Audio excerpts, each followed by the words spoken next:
பேர் சொல்லுங்கய்யா. ஐயா சாமி. சத்யாவதி ஹவுசர். எத்தனை வருஷமா இருக்கீங்க நீங்க? நான் வந்து இப்போ ஒரு 7 வருஷமா இருக்கேன் சார். உங்களுக்கு அந்த இப்போ இருக்கீங்க அந்த வீடு உங்களுக்கு ரொம்ப எது பிடிச்சிருக்கு, எது பிடிக்காத சில விஷயம் எந்த மாதிரி இதை விட நல்லா பெட்டராக இருந்தால் நல்லா இருக்கும்னு சொல்லி அது அந்த மாதிரி இருந்துருக்கு? அந்த வீட்டை சொல்றீங்க? அந்த வீடு வந்து வெயில் அடிச்சா ரொம்ப காங்கலா இருக்கு. ரெண்டாவது மழை பெஞ்சா தண்ணி உள்ள போயிருக்கு. இது ரெண்டு தான் இருக்கு சார். இப்போ ஃபர்ஸ்ட் நான் இங்கே வந்து பார்க்கும்போது உங்களுடைய ரியாக்ஷன் எப்படி இருந்தது? நம்ம இந்த வீடு கட்ட போகிறோம்னு சொன்னாங்க, அந்த டைமில் எப்படி இருந்ததுங்க? அப்போ நீங்கள் வீடு கட்ட வரும்போது எல்லாம் ஒரே காடு மாதிரி புல்லு காடாக நிறைய இருந்துச்சு, நிறைய பூச்சி போட்டு நிறைய பாம்புங்கள்லாம் நிறையா இருக்கு.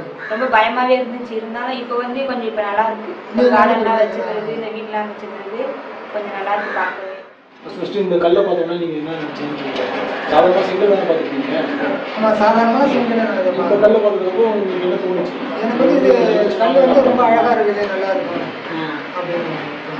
இல்லை நல்லா ஸ்ட்ராங்காக இருக்கும்னு நினச்சிங்க? ஸ்ட்ராங்காக இருக்குன்னு இந்த கல் ரொம்ப ஸ்ட்ராங்காக இருக்கும் அப்படின்னு அது நாங்கள் ரூட் போடுவோம்னு தெரியும். உங்களுக்கு தோணுச்சா இதில் ரூட் பண்ண முடியும், இல்லை இவங்க சும்மா சொல்கிறாங்க பார்க்கலாம் அப்படின்னு சொல்லி? இல்லை இல்லை, இது தர்மாகோல் போட்டு ரூட் போடுங்கன்னு எனக்கு முழு நம்பிக்கை இருந்தது.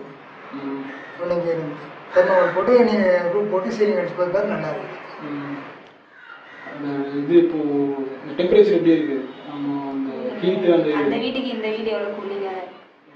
நம்ம இங்கே இந்த பில்டிங் கட்டணும்ல ஐயா, இதுக்கும் மற்ற வீட்டுக்கும் நிறைய டிஃப்ரென்ஸ் இருக்குல்ல?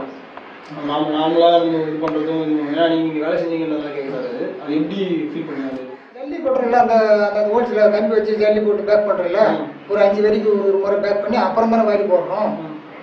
அதனால இது ரொம்ப டேஸ்டாக இருக்கும். அந்த இதை விட வெளியே அந்த வரண்டா எப்படியா இருக்கு? போதுமான அளவு வரண்டா அது போதுமான அளவு சார். ஒரு குடும்பத்துக்கு போதும், நல்லா இருக்கும். ஒரு மழை வந்தாலும் தங்குறது நல்லா இருக்கும். 10 பேர் உட்காந்து பேசப்பட நல்லா இருக்கும் சார். வீட்டில் எதே ரொம்ப பிடிச்சிருக்கு? இந்த வீட்டில் வந்து இந்த கல்வியில் வந்து வரி வரியாக டிசைன் டிசைனாக பாக்ஸ் பற்றியாக இருக்கிறது ரொம்ப பிடிச்சிருக்கு. ரெண்டாவது இந்த ஜன்னல், அந்த என்ட்ரன்ஸ் டோரில் அந்த ஆர்சி கிளாஸ் இருக்குது, அது ரொம்ப பிடிச்சிருக்கு. இந்த சூரிய ஒளி அந்த லைட் எரியுது, பேட்டரி இருக்குது, இது ரொம்ப பிடிச்சிருக்கு.